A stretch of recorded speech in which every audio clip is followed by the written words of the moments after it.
पहले प्रदेश अध्यक्ष रविंदर रैना जी जो है वो उनका दौरा रियासी डिस्ट्रिक्ट रियासी हॉस्पिटल में था, उसके बाद कटरा में था, और अभी आप देखिए गवर्नमेंट डिस्ट्रिक्ट हॉस्पिटल उधमपुर में रविंदर रैना जी मौजूद हैं और आर एस पठानिया जी साथ में मौजूद हैं और जायज़ा जो है वो लिया जा रहा है।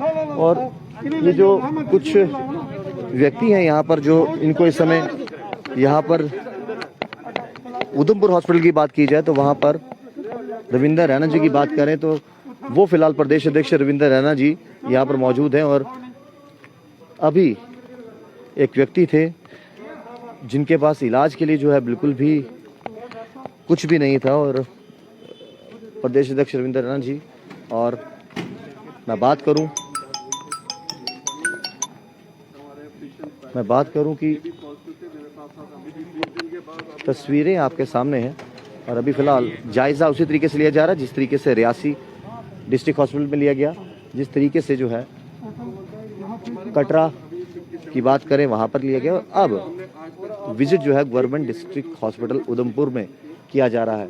क्योंकि ये टाइप 2 हॉस्पिटल है कि डिस्ट्रिक्ट मतलब हमारे पास 2 सेशन और 3 एनेस्थेसिस्ट है। उसके बावजूद भी हम लोग मेरे ख्याल से पूरे जितने भी जम्मू डिवीजन में डिस्ट्रिक्ट हॉस्पिटल है सबसे ज़्यादा लोग हमारे पास है। 60 पेशेंट एक साथ हमारा ऑक्सीजन सप्लाई जो है, जिनके सर हमारे ऑक्सीजन लगभग हमारे 120 सिलेंडर से 130 सिलेंडर लगे। तो हमें एक एडवांटेज ये है कि हमारे यहीं पर डिस्ट्रिक्ट होते हैं, डिस्ट्रिक्ट यहाँ पर हमारे पास है ग्लोबली, वहाँ पर एक प्राइवेट। इसी तरीके से जायज़ा जो है वो रियासी हॉस्पिटल में भी लिया गया, कटरा में भी, और अब उधमपुर में प्रदेश अध्यक्ष रविंदर रैना जी पहुंचे हैं और साथ ही साथ आर एस भी आप देख सकते हैं कि यहाँ पर मौजूद है। वही मैं बता रहा हूँ, हमारा 47 रेफरल है, रिकवरी रेट हमारा है 95%। हाँ सर, हमारे 12 डेथ हुए टोटल अभी तक। वही सर पेशेंट जो बेसिकली मैं आज आया हूँ आप सबका शुक्रिया अदा करने के लिए, सभी डॉक्टर्स का, आप जो इंचार्जेस हैं यहाँ, मेडिकल सुपरिटेंडेंट हैं, बीएमओ हैं, सीएमओज हैं, तमाम डॉक्टर्स हैं, पैरामेडिकल स्टाफ है, हमारी नर्सिस माताएं बहनें हैं, सफाई कर्मचारी हैं, पुलिस कर्मचारी हैं, जो आप सब ने इस मुश्किल हालात में अपनी जान हथेली पर रखकर जो आप सेवा काम में जुटे हो, एक किस्म का आप एक किस्म से जंग लड़ रहे हो। बिल्कुल सर, जंग और देश के फौजी हो आप। मैं आप सबका शुक्रिया अदा करने आया हूँ। ये आपको शुक्रिया करता हूँ मैं, आपके सारे स्टाफ की, उधमपुर डिस्ट्रिक्ट के अंदर, पूरे जम्मू कश्मीर के, पूरे हिंदुस्तान के डॉक्टरों की।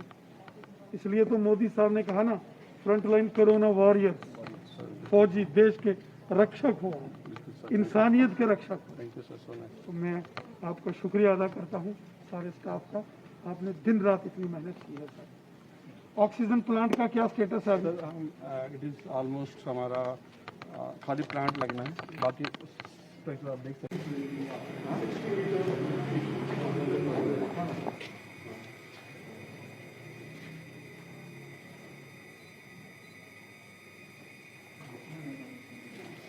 कुछ इसी तरीके से जिम्मेवारी जो है आपने देखा होगा कि हमने डिस्ट्रिक्ट रियासी हॉस्पिटल में भी आपने देखा, और उसके बाद कटरा में, और अब उधमपुर में।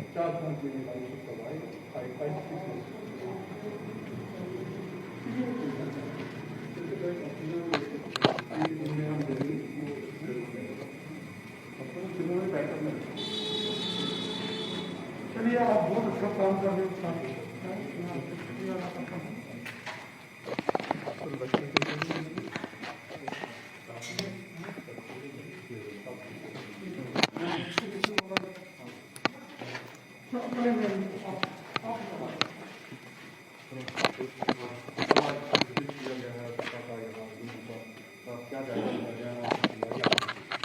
मैं सबसे पहले दिल की गहराइयों से अपने डॉक्टर्स का, यहाँ उधमपुर के जो डिस्ट्रिक्ट हॉस्पिटल के हमारे मेडिकल सुपरिटेंडेंट डॉक्टर विजय रैना साहब, इनकी सारी टीम, इनके तमाम डॉक्टर्स, पैरामेडिकल स्टाफ के मेंबर्स, नर्सिस, हमारी माताएं बहनें, सफाई कर्मचारी, पुलिस कर्मचारी और सिविल सोसाइटी के वो सारे लोग जो इस कोरोना वायरस महामारी में अपनी जान हथेली पर रखकर इस समय सेवा कार्यों में लगे हैं।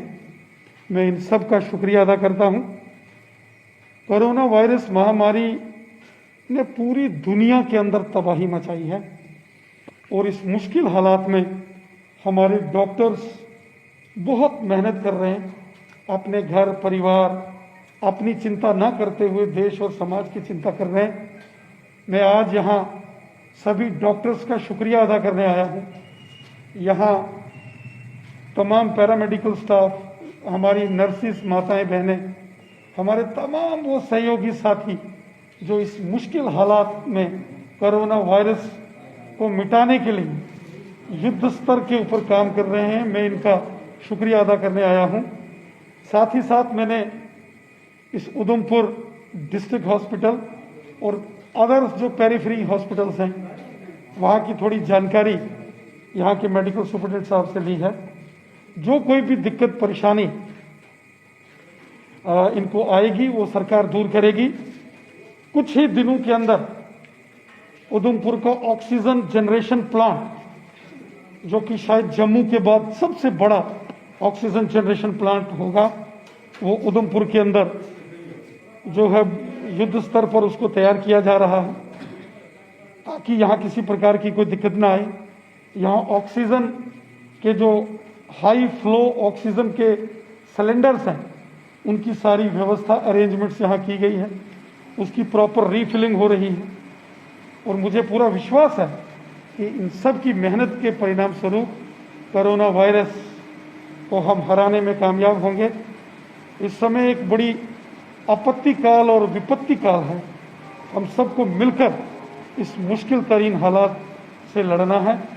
मैं आप सबके माध्यम से, आप सभी के चैनलों के माध्यम से उधमपुर, जम्मू कश्मीर और अपने देश की जनता से ये हाथ जोड़कर निवेदन करता हूं कि हम सबको मिलकर एक होकर इस कोरोना वायरस महामारी के खिलाफ जंग लड़नी है।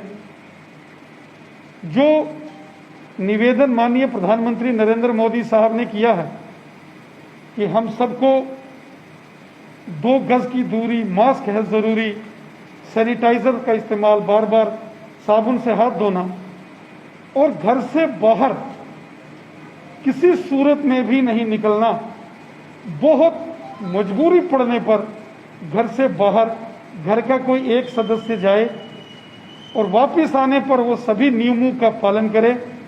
बुजुर्ग हों, महिलाएं हों, बच्चे हों, उनको किसी सूरत में भी घर से बाहर नहीं आना है। कुछ दिनों की बात है, जैसे ये लॉकडाउन जम्मू कश्मीर में और भारत के अन्य अन्य हमारे प्रांतों में लगा है, उसका परिणाम अब सामने आ रहा है कि कोरोना वायरस महामारी के केसेस जो बड़ी तेजी से आगे बढ़ रहे थे, अब उनमें डाउनफॉल आ रहा है, राणा साहब आप कंट्रोल हो लगातार रहा दौरों में हैं, लगातार हॉस्पिटल के दौरे कर रहे हैं, चाहे जम्मू की बात की जाए, हरसपुरा की बात की जाए। आज सुबह से आप रियासी, फिर कटरा, अब उधमपुर में आपने एक महत्वपूर्ण जो जिम्मेवारी है वो पठानिया साहब को भी दी है और श्यामलाल जी को भी दी है।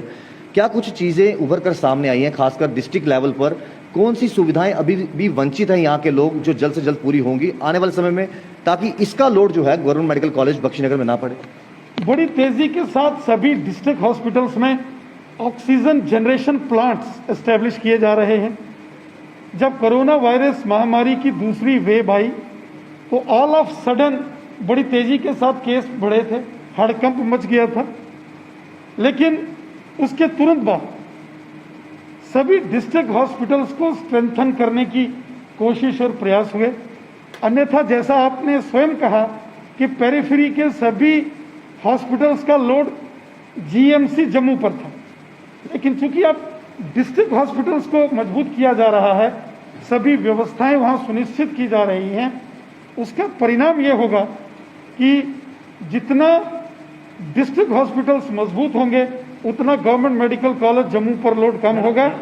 और साथ ही साथ जो माननीय प्रधानमंत्री नरेंद्र मोदी साहब ने जम्मू कश्मीर को 6 मेडिकल कॉलेजेस दिए, जिसमें 4 मेडिकल कॉलेज जम्मू रीजन में हैं, राजौरी, कठुआ, उधमपुर, डोडा, ये भी बन रहा है, ये और यहाँ भी, और ये बड़ी तेजी के साथ ये सब फंक्शनल हो जाएंगे। जीएमसी के बराबर बड़े हॉस्पिटलों का जब निर्माण यहाँ तेजी से कंप्लीट हो जाएगा तो इस प्रकार की समस्याएं नहीं। ये कोई शक की बात नहीं है कि उधमपुर हॉस्पिटल में इंफ्रास्ट्रक्चर तो पूरा है, लेकिन कहीं ना कहीं स्टाफ की कमी से अस्पताल आज भी जूझ रहा है। ना यहाँ टेक्नीशियंस हैं, ना यहाँ डॉक्टर का स्टाफ पूरा है और ना अन्य स्टाफ। इसको लेकर क्या किया जाए? यहाँ के इंफ्रास्ट्रक्चर देने से क्या लगता है आपको कि कहीं ना कहीं स्थिति सुधरेगी? यहाँ के जो मेडिकल सुपरिटेंडेंट हैं डॉक्टर विजय रैना साहब, उन्होंने मेरे नोटिस में कुछ चीज़ें लाई हैं और वो सारी चीज़ें मैंने नोट की हैं। चाहे वो हॉस्पिटल के अंदर फिजिशियंस की बात की है या फिर वेंटिलेटर्स के जो टेक्नीशियंस हैं उनकी बात की है, और भी 2-3 बड़े इंपॉर्टेंट इश्यूज डॉक्टर विजय रैना साहब ने हमारे नोटिस के अंदर लाए हैं, जो मैंने नोट किए हैं। आज शाम को ही मैं माननीय उपराज्यपाल श्रीमान मनोज सिन्हा जी से चर्चा करूंगा। वो चाहे उधमपुर डिस्ट्रिक्ट हॉस्पिटल हो या रियासी का डिस्ट्रिक्ट हॉस्पिटल हो, कटरे का सब डिस्ट्रिक्ट हॉस्पिटल हो, इन तमाम हॉस्पिटल्स के यहाँ जो जो शॉर्टफॉल्स हैं हम वो दूर करेंगे। साथ ही साथ मैं आप सबके माध्यम से, क्योंकि मीडिया के बंधु आप सब भी कोरोना वॉरियर्स हो, फ्रंटलाइन वॉरियर्स हो, आप सब ने भी जान हथेली पर रख कर ये सारी चीज़ें पब्लिक डोमेन में प्रशासन तक, हम सब तक पहुंचाई हैं। आप सबके माध्यम से मैं अपनी जनता से निवेदन करता हूं, कुछ ही दिनों की बात है, ये कोरोना वायरस समाप्त होगा, फिर से खुशहाली होगी, फिर से हंसते मुस्कुराते हुए लोग वापस अपने कारोबार, अपने काम में नजर आएंगे।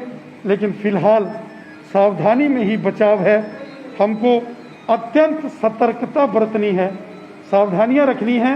और जो भी माननीय प्रधानमंत्री नरेंद्र मोदी साहब ने बोला है कि चाहे मास्क हो, सैनिटाइजर हो, घर में रहें, सुरक्षित रहें, इन सब नियमों का हमको पालन करना है। राणा साहब, एक बड़ा महत्वपूर्ण सवाल है और सवाल ये है कि गवर्नमेंट मेडिकल कॉलेज बख्शीनगर की बात कर रहे हैं। हालांकि मीडिया एक अहम भूमिका निभाता है। अब कल शाम से उसके गेट के बाहर एक स्टिकर लग गया है कि मीडिया को अब यहाँ पर कवरेज करना अलाउड नहीं है। इसको लेकर आपका क्या कहना है कि मीडिया को अब गवर्नमेंट मेडिकल कॉलेज के अंदर से वो नहीं कर सकते? मेरे को लगता है कि शायद अंदर, चूंकि वहाँ गवर्नमेंट मेडिकल कॉलेज जम्मू में या चेस्ट डिजीज हॉस्पिटल हो या सुपर स्पेशलिटी हो या गांधीनगर हॉस्पिटल हो, ये फुल्ली कोविड डेडिकेटेड हॉस्पिटल्स, कुछ वार्ड्स को बना दिया गया है। शायद वहाँ सीधा जाना संक्रमण को निमंत्रण देना है। जो व्यक्ति वहाँ सीधा जाएगा, हो सकता है वो इन्फेक्टेड हो जाए कोविड-19 से। इसलिए शायद डॉक्टर्स ने और जो एडमिनिस्ट्रेशन के अंदर, हॉस्पिटल एडमिनिस्ट्रेशन की जो अथॉरिटीज़ हैं, उन्होंने ये निर्णय लिया होगा। उसमें भी बचाव और सावधानियां उसको देखते हुए किया होगा। आगे भी वहाँ कवरेज होती थी, आगे भी कवरेज होती थी, या हो सकता है कोई ऐसी चीजें जो नहीं दर्शाना चाहते हो? छुपाने के लिए मीडिया को अंदर आना। मीडिया, भारत देश एक लोकतांत्रिक देश है और हमारे लोकतंत्र का चौथा मजबूत स्तंभ मीडिया, और मीडिया हमेशा से ही भारत की जो लोकतांत्रिक प्रणाली है, प्रक्रियाएं हैं, उसका अंग रहा है। क्योंकि इस विषय की जानकारी आपने ही मेरे से साझा की है जी। मैं इसकी और डिटेल वहाँ के प्रशासनिक अधिकारियों से भी लूँगा, लेकिन मेरे को लगता है कि शायद संक्रमण को देखते हुए कुछ ऐसा निर्णय किया